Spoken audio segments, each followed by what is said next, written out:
So Sawandi was talking a lot of just the the positioning of black men, and I think all of us black women, we absolutely know that we are positioned in very specific ways, whether it's in media or even just throughout history and culture, whether it's being positioned as sexual objects as the Jezebel, we know about the Venus Hottentot, we know about, literally just this idea that black women are stealing white men when it's like, no, we were slaves in the house. And then you have, of course, the Mammy, right? So you have the Mammy stereotype, which has been pervasive in many ways. I have a theory that a lot of white women really attached to Oprah because she was that for them. She presented this like safe space for them where they could just come and get free cars and advice. And it was judgment free, and there was this energy. And I feel like as Oprah became more vocal about other things, that shifted, right? When she like aligned herself with the Obamas, etc. Like I definitely feel like there was a shift, because it was like, oh, well, she's not like making us feel like good about everything now. And all of us know about the angry black woman. That is absolutely, even if you aren't an angry black woman, if you're just black, you might be, and the reality though is that those who are not like in this space, a lot of times don't really understand how these outside prototypes, stereotypes, etc. can affect you before you even enter a room, right? Like before you even open your mouth, you're already having to face what is already being put on you. So like me as a comic, the minute I come on stage as a black woman being a comedian, we already are at the lowest totem pole, right? So black women comedians notice that you can't name a black woman stand-up comedian that has the same level of fame that you can. If I ask you to name a famous black male comic, a superstar, who are you gonna say? You just, right, people just name 3 different people. If I ask you to name a famous black woman stand-up comedian, Moms Mabley. If you say Moms Mabley, it's only because you just saw the documentary on HBO. Okay? If you say Whoopi Goldberg did not start as a stand-up comedian. She doesn't do stand-up comedy. Like she'll do dates where she does like comedic storytelling per se, but it was never like she was positioned as a stand-up comic. You can't name a Whoopi Goldberg joke. It's true. Like if I ask you to do a Kevin Hart joke, what you gonna do? Say it with your chest, nigga. Say it with your chest. You know what I mean? Like if I ask you to say a Chris Rock joke, you're gonna be like, I love black people, but I hate niggas. You know what I'm saying? Like you've got a repertoire. Whereas with black women comedians, we have not had the same possibility for positioning. Because and in my opinion, that's because there are these stereotypes and these implications in place before we even get the chance to be funny. So before we even get the chance to be funny, it's like, well, are you angry? Right? So like I'll tell jokes and it'll be like seen as angry as opposed to just an intellectual examining of an issue from a humorous perspective, but it's like, damn, why you mad? And it's like, I'm not mad, I'm smart.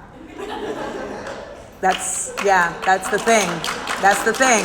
And that's a lot of the times what happens with black women. Like we are literally calling something out and it's just being said that we're being angry as opposed to we're just acknowledging what is taking place. I don't know if any of y'all saw the situation I was in with Caitlyn Jenner where we were at a dinner. I'll explain it for you. So she was like, I don't know about that. I'll tell you. So Katy Perry had a dinner live streamed on YouTube, and I was there with Caitlyn Jenner. That whole sentence makes no sense. I know. And there were a number of other people there. Van Jones was there. Sally Cohn from CNN was there. Margaret Cho was there. And there was about like 8 of us at this dinner, and we were talking about just basically, the idea of it was to be a dinner of discourse, because basically Katy Perry had voted for Hillary Clinton and her parents voted for Orange, and it's Voldemort, we just don't say the name. And she felt that, she couldn't go home for Thanksgiving because she was like, I don't know what we're going to talk about. And so she wanted to encourage like her following to be willing to go home to those difficult conversations and be able to have them. So she wanted to demonstrate a difficult conversation. And anybody who knows Amanda knows, if you want to have a conversation get difficult, throw me in there, okay? Because I'm going to make it difficult for those who don't want to have the difficult conversation. Because my whole purpose is to disrupt politeness that's in the way of progress, okay? So we're there at this dinner, and everyone's being like very like, kumbaya, my lord. Like everyone is very kind and sweet and nice. And, you know, that serves a purpose to a certain extent. But then we were talking about bigger issues like Trump and his constituency and his effect on the whole global aspect of things. And I said, you know, we can align this with Hitler in many ways. And people were just like, no, it's crazy. It's not crazy, okay? It's not. And for the record, like when I say things like that, like people are always like, what are you talking about? And then it comes true because I be knowing, okay? Hashtag I be knowing. I told y'all Tyrese was lying. I told them, I did. And guess what? He was lying. So long story short, Caitlin just got very just like hot and bothered by the idea of me saying this about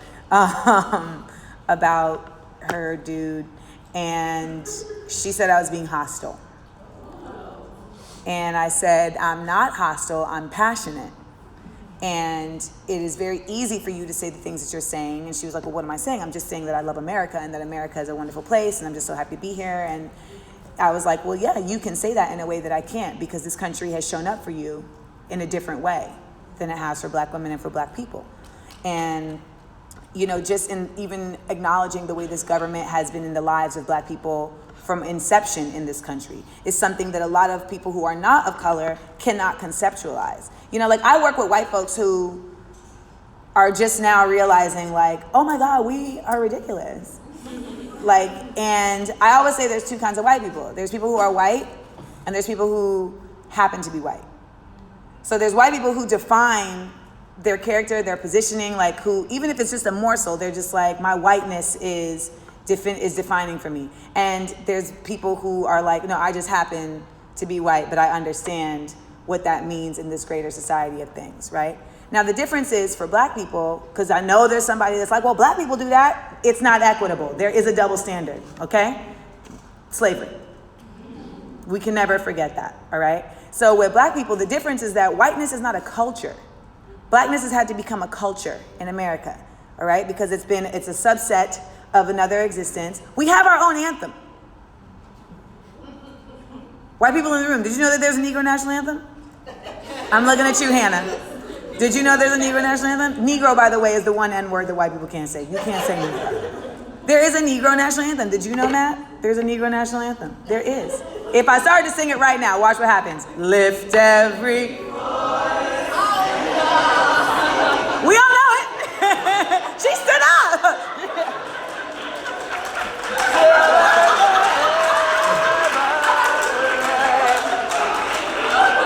Like, I keep saying it. I don't know why we arguing about singing the national anthem at the NFL games. It's all Negroes on the field. We know what we should be singing. All right? But when we talk about being a Black woman, so much of our Black womanhood and so much of Blackness has had to exist in the shadow of, or in the opposition of, or in spite of whiteness, right? So much of Black culture has had to become what it is in correlation to, or in opposition of, or in spite of white supremacy. So when I speak of whiteness, I'm not talking about white culture. Whiteness exists as supremacy. It doesn't exist as white culture. There's no such thing as like white culture.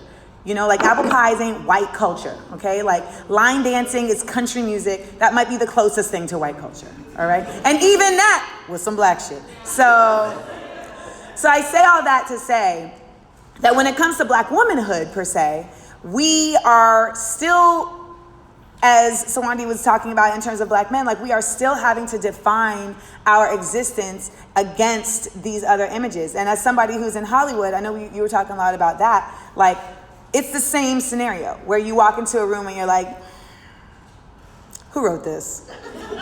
You know, I mean, there's times where I've gone in for a role and I've just had to decide, like, I'm not going to do what the hell y'all put on this paper because this is foolish. And this is clearly somebody who's only references, you know, the Fresh Prince of Bel-Air and maybe the Brandy Monica song, The Boy Is Mine. Like, there's just a very limited understanding.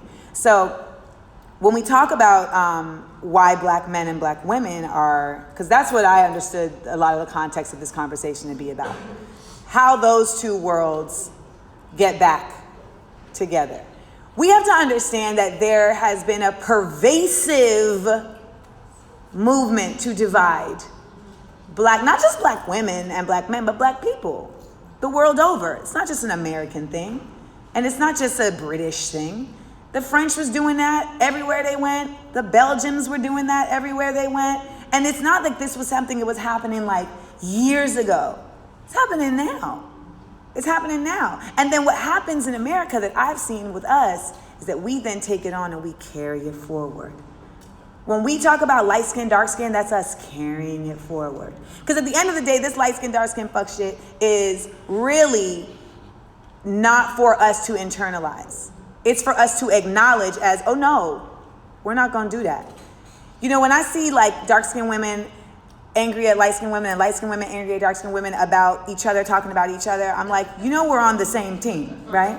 And the thing is that when it comes to light skinned women, I'm like, first of all, you ain't better than nobody, one. And two, what I need everyone to understand is that a lot of light skinned women are light skinned not because, this is not a choice. Like, this is also like the hue was mixed a lot in part due to violence and manipulation and rape, okay? Like, I didn't get this skin color because I have a white parent that loved my black parent and they made a cafe au lait baby, okay? Like, this is the product of a great-grandfather who was fucking his maid, okay? And we seen that dynamic. That doesn't feel like a consensual dynamic. Not in Grenada, at least. La Japa West Indian Massive. So, you know, when I see someone like Hazel E., you know, this individual, you know, talking about like, oh, you know, y'all just mad because y'all ain't light skinned like me and you want to be light skinned like me and like that's it, you know, because I'm cute. It's like, The instinct I can understand is to be like, oh, she thinks she's better than me and she ain't shit. Really, it's sad. Because that's somebody who has internalized hatred that was handed to them by an oppressor, okay? And that hatred that a lot of dark-skinned women think is being put towards them, that's not even being put towards you. That's her shit. That ain't even put towards, that's her hating herself, because that means she's hating her blackness. That's her thinking that she's better because she's less dark-skinned hued than someone else, and that's ridiculous. On the other hand, when we see the amount of negativity towards dark-skinned women, especially expressed by men themselves, by black men themselves, who are saying like, oh, you know, I like red bone knit, red bone that, red bone knit. I'm like, what are you talking about? And when I see that, I know what that's coming from is a hatred for themselves. Because you have internalized this idea that anything other than you is better, you know, and anything on the other side is better. And when we talk about integration, we talked about Ferguson, Brown versus the Board of Education, and you know, the integration of schools. It's like there are positives that came out of that, but there are negatives too. And I believe that some of those negatives are the fact that like it became where being black was no longer a high enough standard. Whiteness became like a standard to reach towards. And so there are individuals who are still thinking that that is a standard to reach towards. And so when I talk about the different kinds of white people, I'm talking about white people who know that that's not a standard to reach towards. That's the devil. And I'm not even religious. When I say the devil, I just mean that's just some terrible, wicked shit that is on the negative end of the spectrum. So as black women, we are navigating all of these things. We're navigating politics, we're navigating identity politics, we're navigating individualism within those subsects, because at the end of the day, all of these things might be swirling around you, but you're still you, right? And we're carrying so much. I was like crying on my Instagram the other day because I was watching Hidden Figures, and I was like, we're just carrying so much. Because you watch it in figures and you're just like, look at what they did. And then you're like, how did I make it through? I have a master's in African American studies. How did I not know about these women? How did I make it through all of these years? How do I have all these student loans and I don't know about these women? I feel deceived. But when it comes down to it, I personally feel there needs to be like a reset. There needs to be some sort of reset. And it's not like aliens are going to come down and bring us all together as one in the fight. The reset has to start with us realizing our worth for each other and ourselves. We're no longer looking at each other as a village. We don't. I mean, I had somebody on my Instagram the other day talking about, I don't help people I don't know. I don't help strangers. I don't help and it was a woman. She was like, I don't help nobody I don't know because you just never know what they're gonna do. And I thought about that, and it's like on one hand, I was like, you're bugging. And then on the other hand, I was like, damn, like what happened or what was she taught that got her to that point of skepticism and of cynicism where she's in the world. We're all in this world together, and she's like, if I see somebody struggling, nah. How does that happen? But as Black women, I feel like we have, in many cases, had to carry so much of the burden of Black men, Black women, and I do feel like there is not enough work being done on the part of Black men to understand the burden of Black women.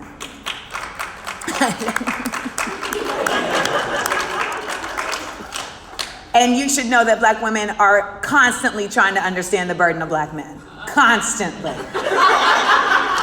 It's like an everyday thing where we are in conversation about y'all's burden, okay? Regular basis. But you see when you see it come out when Black women stand up to say something, and there just aren't Black men that are like, yes, say it. There's gay Black men going, yes, say it. But there's not enough brothers like, yeah, say it, And that is needed. It's necessary. The fight isn't over. And I think that's the real bottom line about all of this, is that people think there's like the fight is done. And when I say the fight, I mean a fight for equality. I mean a fight for self and economic empowerment amongst the Black community. That fight is not won just because Barack was in office, or just because rappers made it to the top, just because another Kardashian is pregnant with a Black child. Like, that's the goal is not.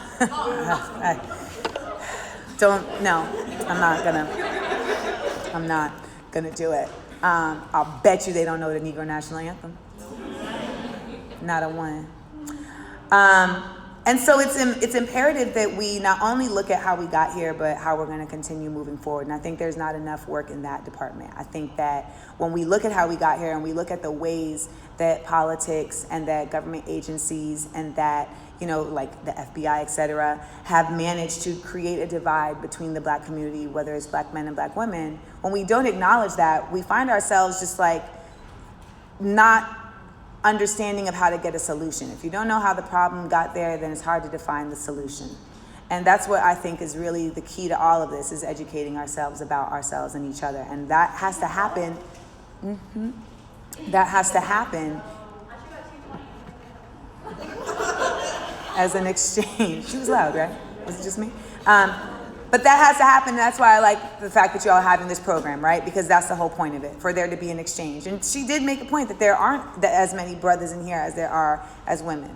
For us as Black women, like, the experience of every Black woman is so individualized, depending on the color of your brown skin, depending on the type of your hair, right? Your curl pattern can determine how you're gonna get treated, right?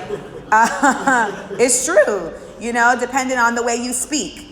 Right? Because I know growing up, I was told every day, like, you think you all that because you talk white. And I was like, you have no idea how much I wish I could talk like you, Like, because then I would feel like I have swag, I'm over here just flat-chested and 15. I ain't got nothing going on. But, and then I, learned Tupac records. And I was like, I'm almost there. So our experiences are all very unique and individualized. But under that heading is the understanding that we all know, and you saw this in how we voted, we seem to all know as sisters, like when it's time to be sisters, you know? It's like, I know I don't like him either, but I don't like him at all, you know? And so you do what you got to do. I just always want to encourage everybody to find an awareness for yourself as well as finding an awareness for the community. And in doing that, I encourage everybody to keep seeking out their truth and the willingness to live their truth.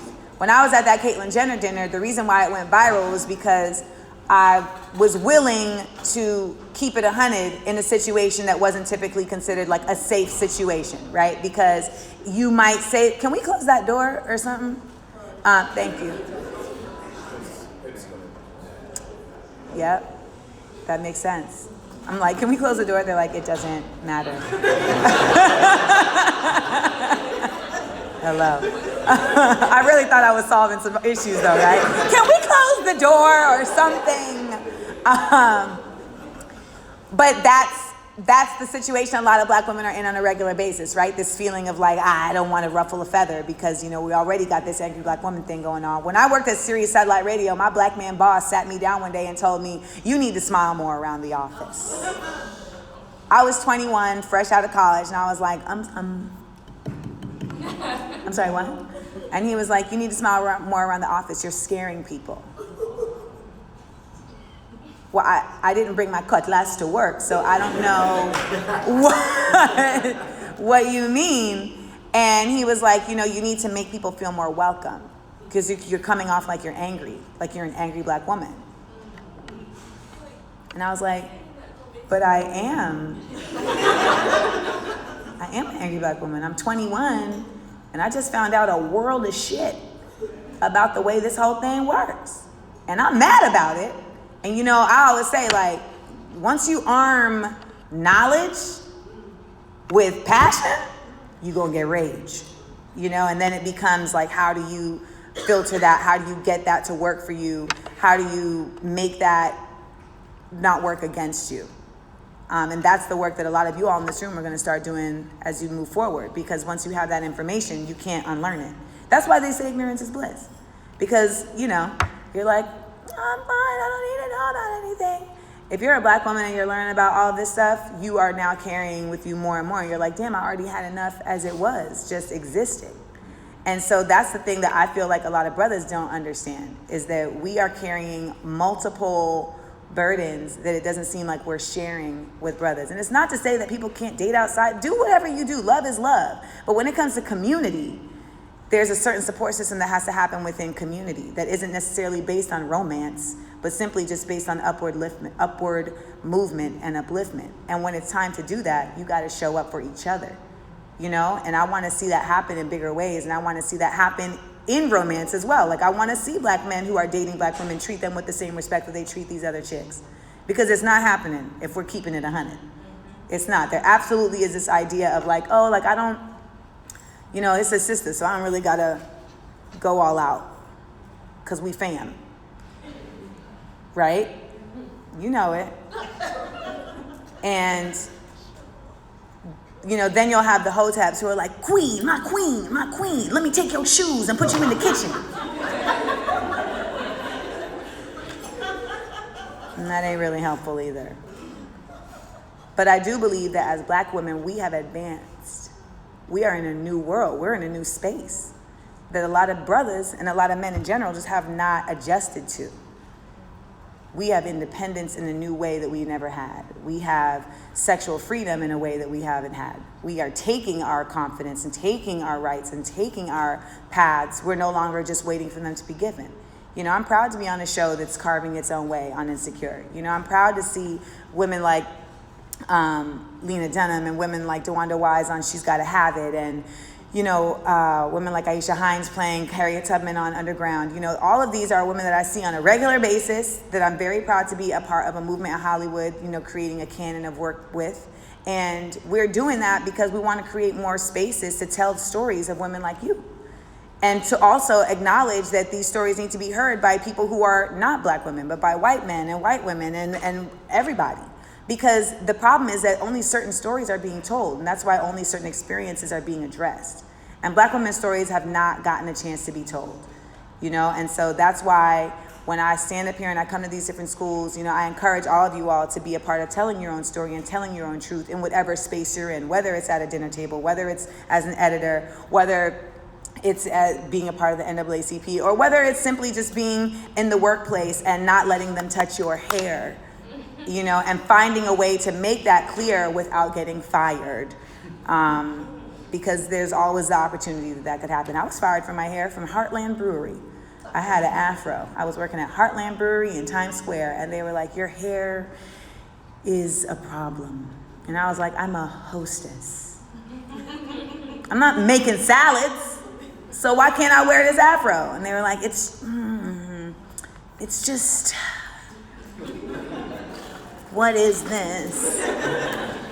And I remember showing up to work, and the managers asked me to come in a room, and they were sitting down, and they were like, have a seat, and I sat down, and they're like, so we'd like to talk to you, and I was like, I'm sorry, if you're gonna fire me, can we just do this quickly, because I've got another job to get, so let me go. Bye. And that was that, because I didn't have the time. But I could tell you so many tales of just my experience as an individual. But what it boils down to is that there's a whole history that's come before us, and we consistently live between what's in the past, what's happening now, and what could be. And that to me is the definition of being woke, is being aware of how all of those things come together in everything you do, and figuring out how to move in that space without it making you crumble, because it's so much to carry. I will open the floor. I just rambled for 45 minutes. But I will open the floor for any specific questions, because I'm better at that. So I can answer a specific question like a mug. Yes, honey. I feel, as we already mentioned, there's lack of male attendance here, and I feel like that happens a lot, at least on our campus. And I feel like someone always asks about the event, so I'll ask as well. How do we get more males in the room to be part of the discussions? Have you asked them? No, I'm not even trying to be funny. No, has anyone ever asked them, like, why don't y'all come? They just look like, oh, we don't know. You have to know you're not coming. I think, so knowledge is power, right? But with knowledge comes what? Say it again? Responsibility. I don't know these individuals individually, but I do feel like there is an absolute pervasive Peter Pan syndrome. It is an epidemic that is spreading throughout the nation. I started noticing it when people started saying 30 was the new 20, and I was like, no. 30 is still 30. Because if we're starting to say 30 is the new 20, then that means that 30-year-olds is acting like 20-year-olds. And you guys are 20-year-olds. I hope you're not acting like this at 30. Okay? I say that because with life comes wisdom. And once you have certain levels of wisdom, you just can't make the same decisions. You know better. So now you're not making a mistake. You're making a choice. And there is a distinction between the two. And so I feel like a lot of people are trying to stay ignorant so they can keep making mistakes without acknowledging the responsibility that comes with making a choice and the repercussions that go along with it. A lot of dudes want to stay just free to do dumb shit. That's what the fuckboy syndrome is.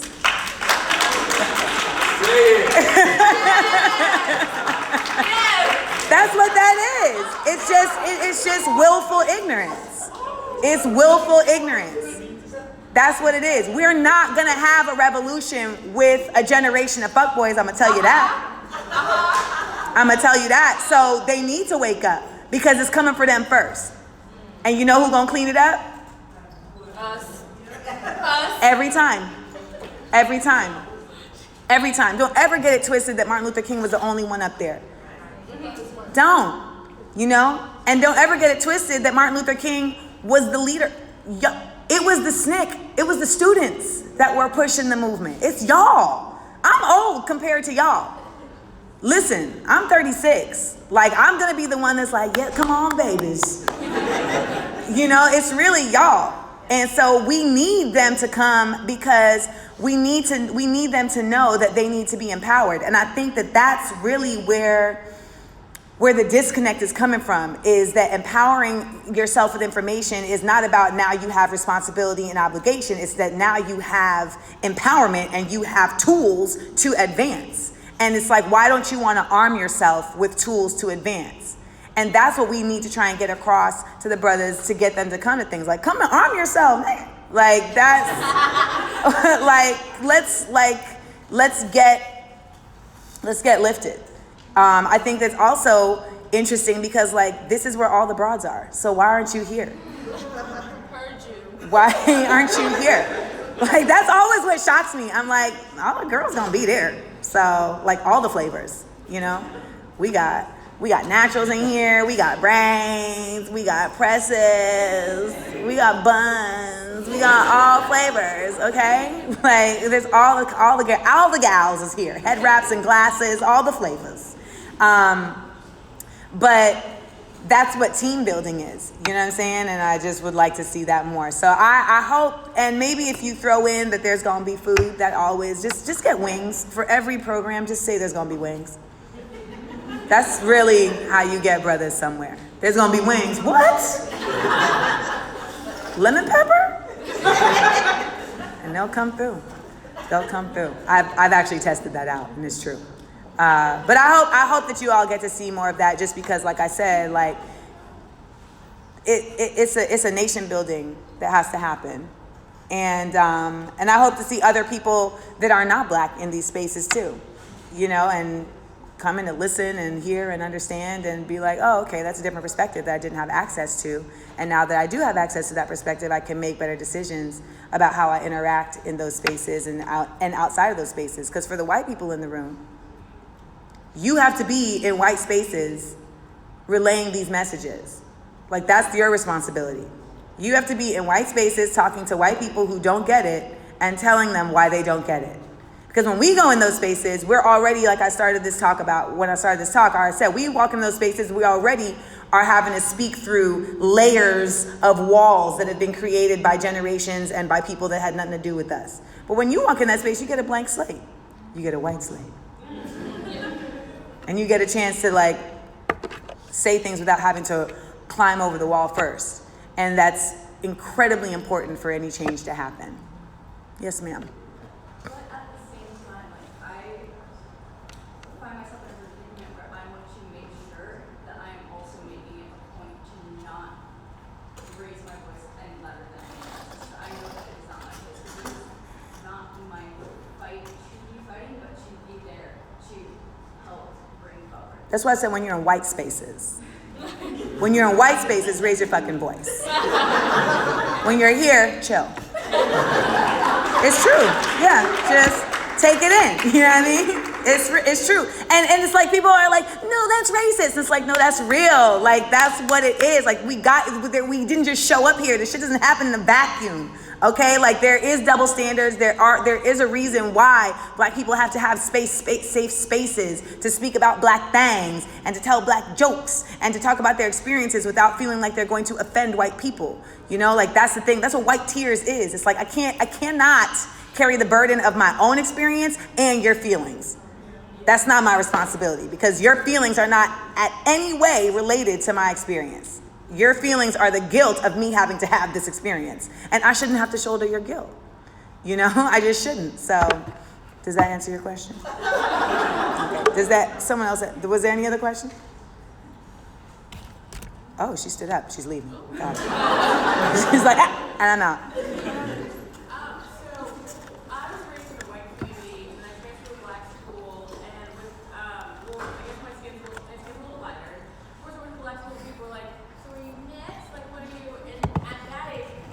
Where were you? So I was from a suburb outside of Dallas, and I moved to Atlanta, Fairburn area, outside of the area. Okay, ITEL, Shawnee. And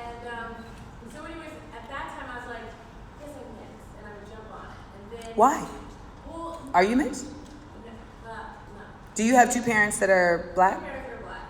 So Well, no, you're I not. guess my point is like I've just gone through a period where I had self-hate for my blackness because I was proud of, as soon as I could tell someone that I was part, that I had white back in me or whatever else back in me, I was like, yeah, I got that. And I would always straighten my hair. And actually, before I came to this school, I transferred here, and I told myself, I was like, I'm not going to show up with straight hair. I'm going to show up with my hair natural because I don't want people telling me, oh, you look better with your straight hair than you do. They're gonna always tell you that. So, but anyways, so have you gone through that experience, and have you known anyone? I'm a light-skinned girl. Of course I've gone through that Have you experience. known anyone who's gone through that experience? Well, what experience in particular? Like the experience of feeling like, I guess that experience of like self-hate and that revelation that like I am beautiful and I should be proud of my blackness and I should be proud of other people's blackness and. I personally haven't gone through an experience of necessarily like not wanting to align myself with blackness.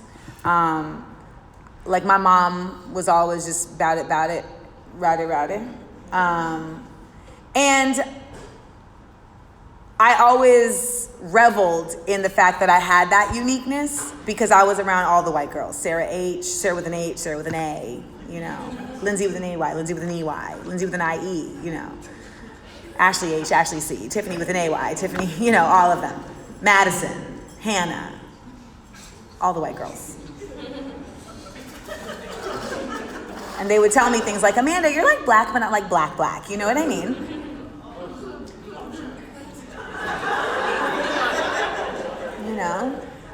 And I had to so for me it was like trying to figure out like, what does that mean? Because I felt like it wasn't necessarily me hating my blackness. I felt like everybody else was hating my blackness and like trying to dilute it. And I would be like, no. And I used to like have black girls telling me to straighten my hair.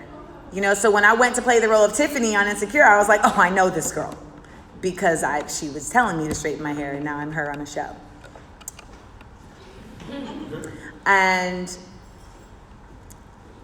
But I think it's a beautiful thing that you made it here.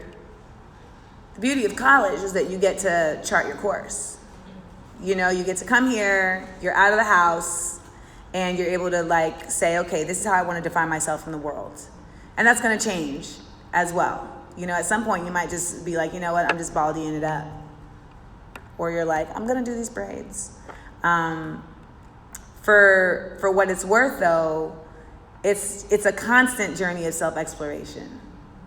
No matter who you are, specifically as a black woman, that you're dealing with a number of different things, but to get to that point where you're no longer questioning that is dope. And I think that for me, it was just reaching a point where I understood that I hadn't been given the education to really support my blackness. It's something that I like knew inherently, but I didn't have like the foundation of it because our education system does not teach black information and black studies in a real way. It's taught like in a very anthropological way that's like not attached to like actual human beings. It's like, that is Martin Luther King, that is a black man. And it's not taught like, and so are you. It's taught very much like that happened then, this is now. And I keep talking about this thing that I have this thing that I keep realizing that like we see these older newsreel footage and it's in black and white. And so it's almost like we think it didn't happen. It's almost like it's a movie, because it doesn't look like real life. Like our TV stuff is so 3D in real life now that sometimes you're watching TV and you're like, is it real? Like, yes, but no, it's TV. Like when we see these dogs attacking, kids sitting at the lunch counter, when we see bombs when we see bomb-ridden buses that were just trying to drive from the north to Mississippi, that's not like some ancient footage. Like that's the other day. And we don't get taught when we're in school, we don't get taught that is a connection to us. I know a lot of y'all, maybe some of y'all have, but in my schooling, it was not taught like that. It was really just like history. And once you move forward in your education and you do get the opportunity to make that connection, it gives you a much realer space to build on, because you're no longer, you're on a foundation of facts versus just a foundation of feeling. And I feel like when those two align, that's really how you get like a solid state of self. Does that make sense? Okay, one more, okay. So these two. You had your hand up too, right? Okay. So what advice would you give to us? Like, most of our routines about dating,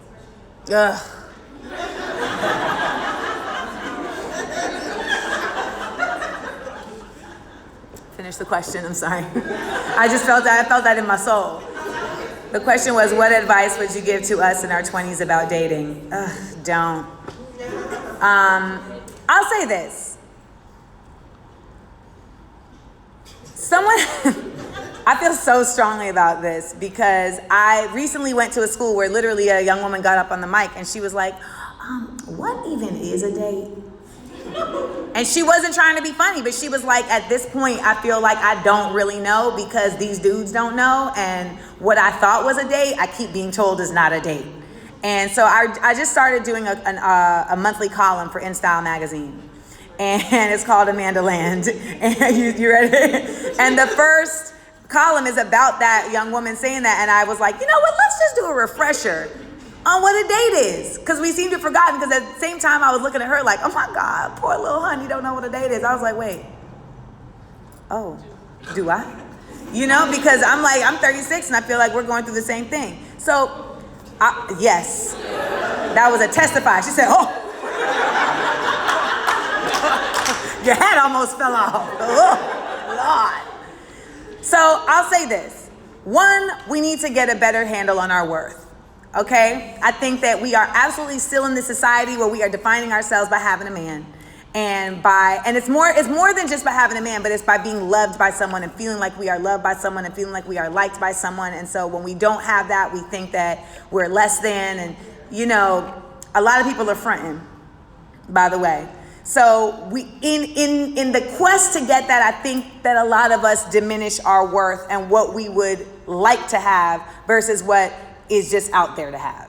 So I think that part of my advice to you is y'all got to come up with some really solid standards on what you're going to accept from the people who are dating you and stick to it. And as I say that to you, I'm saying it to myself.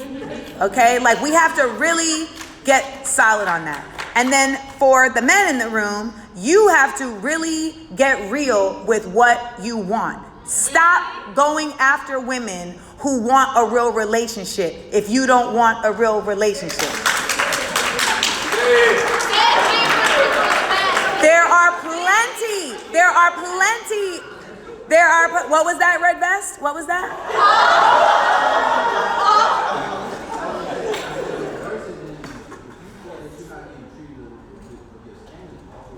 That's what I just said. I just said that, sir.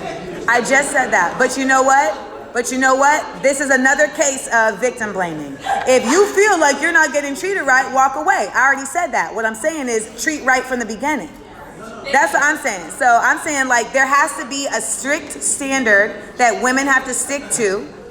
But also, men need to also elevate how they're entering into a situation. If you know you just want to fuck, then just deal with the chicks that just want to fuck.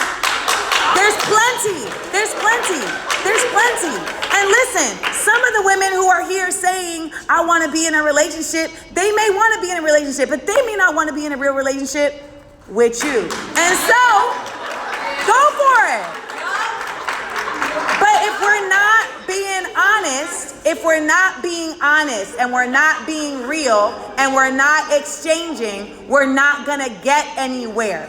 So y'all gotta get real with yourselves. And that's a part of this wonderful space of sexual confidence that's coming up. So women, you yourselves have to be real with yourself, okay? If you don't really wanna be in it, don't act like you're trying to be in it, okay? If you really just wanna smash, then just let that be what it is, okay? Be safe about it. Be respectful about it, and also start now learning the difference between sex and intimacy. Okay? There's a difference. And this is a lot of brothers need to, y'all, all of us need to know this. There's a difference. And the problem is we be playing with each other's minds and we be playing with each other's emotions. And that's how we keep growing this chasm between each other, especially amongst black people, because you be like, damn, I got it from my own kind. And so the chasm grows, and the chasm grows, and the chasm grows. We have to start being honest with each other, y'all. We really, really, really, really, really do.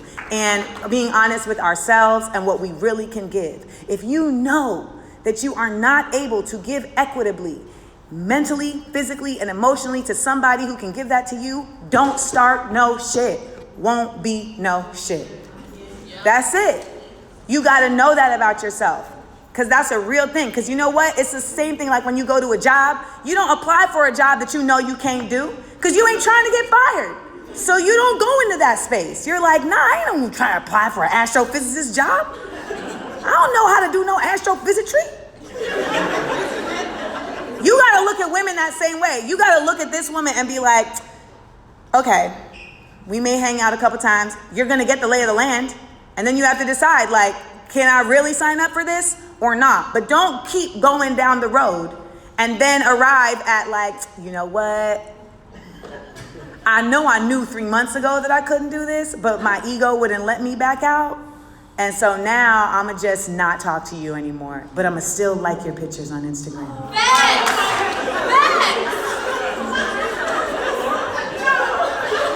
I told you I'd be known. So I feel like there's brothers in here who feel attacked. We got one with his arm crossed, you know. And I don't want you to feel attacked. And this is the problem. It's like when you call shit out, people feel attacked. And it's like you should feel empowered because maybe it's a perspective that you never had before that you can now factor in to your perspective. And the more information we get is the more we have the opportunity to create new beginnings and better choices and better movements towards enlightenment and elevation. So as brothers, I'm just saying, like, you have way more power in a situation than you are giving yourselves credit for, and you need to be responsible with that. I have brothers who are like, well, when I'm nice to a woman and then she don't like me, it's like a waste of time. How is that a waste of time? Why is being nice to somebody only contingent upon if they are going to give you something? That's not how it works. But because you guys have had the ridiculous experience of only being relegated to being worthy if you can produce, that's the problem. Like, men have had this ridiculous place of being only considered valuable if you can be providing in terms of a monetary experience. Basically, it's money or, how can I say this in a...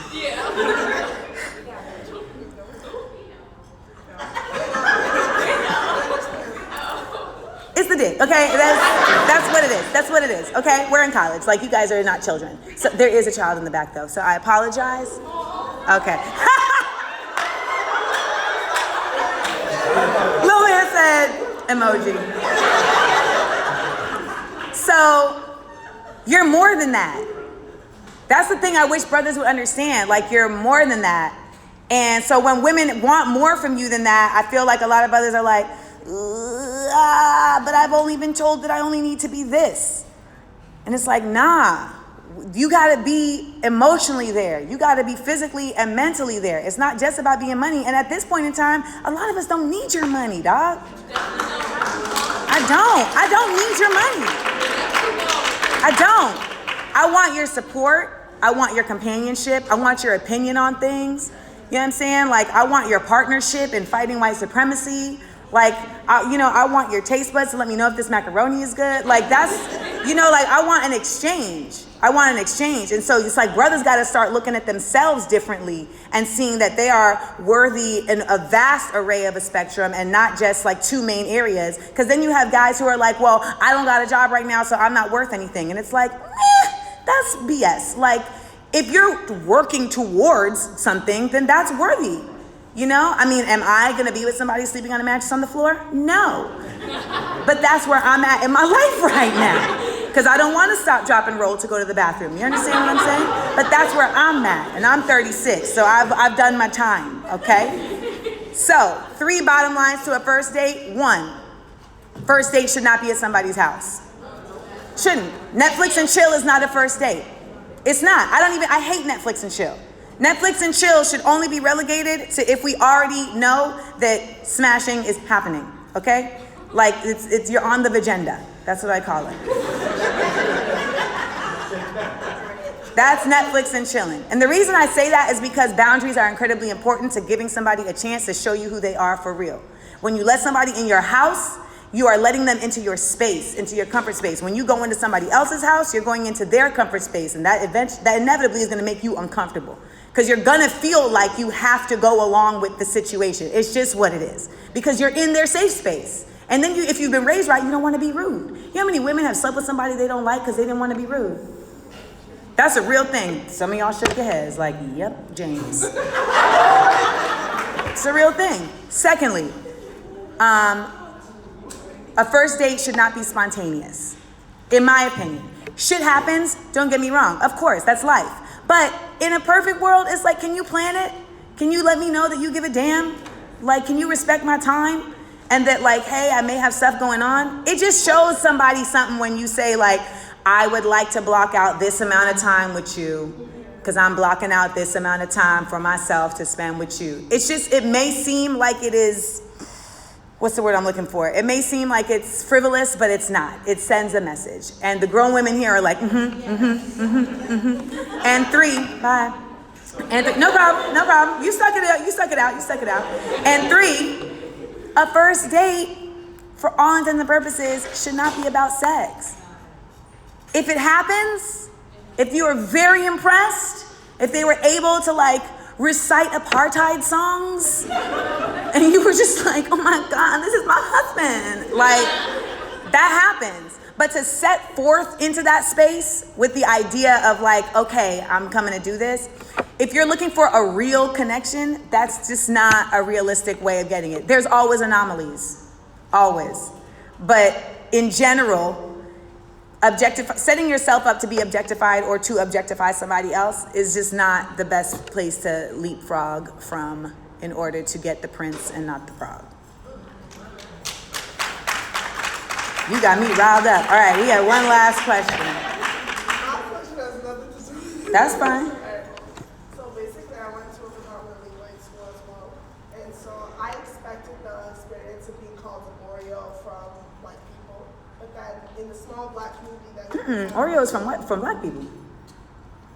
Okay, never mind. Yeah. Because the white kids don't be knowing that you're an Oreo. It's the black kids that call you the Oreo. Oh, well, okay. Is that what happened? I was shook to be called an Oreo from black kids in my perspective. Like, I No, was yeah. being called an Oreo from white people because they're like, oh, you're black, but you're like white on the inside. You know what I'm saying? Like, you act like a white person, but you're black. But to hear that from black people, I feel like that's shocking to me because Why was it shocking to you? I feel like if you call somebody an Oreo and you're black, you're like, because, okay, I get called an Oreo because I sometimes talk, quote unquote, white, correct? Okay, so then when you get called an Oreo from a black person, it's like, why are you, like, in a sense, dumbing down your own race? So it's like, you can't be black on the inside because you're talking correct or you're talking white. You know what I'm saying? So that's why I thought it was shocking to hear from a black person. I mean, I think that self-hatred within the black community is unfortunately not very shocking at all. That's what we've been taught to do. You know, and so that's what the unlearning has to happen. That's when you hear all those Malcolm X speeches, that's what he's trying to do, is unlearn you. We didn't land on Plymouth Rock. So see, it's working.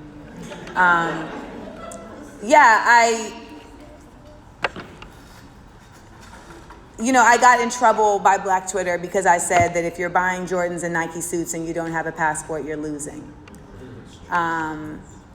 This woman said, it's true. And I think that where people misconstrued that point was they turned you're losing to you're a loser. Okay? And there's a semantic difference there, but I am a writer, so words matter to me. Saying someone is a loser is a different thing. That's like a character judgment.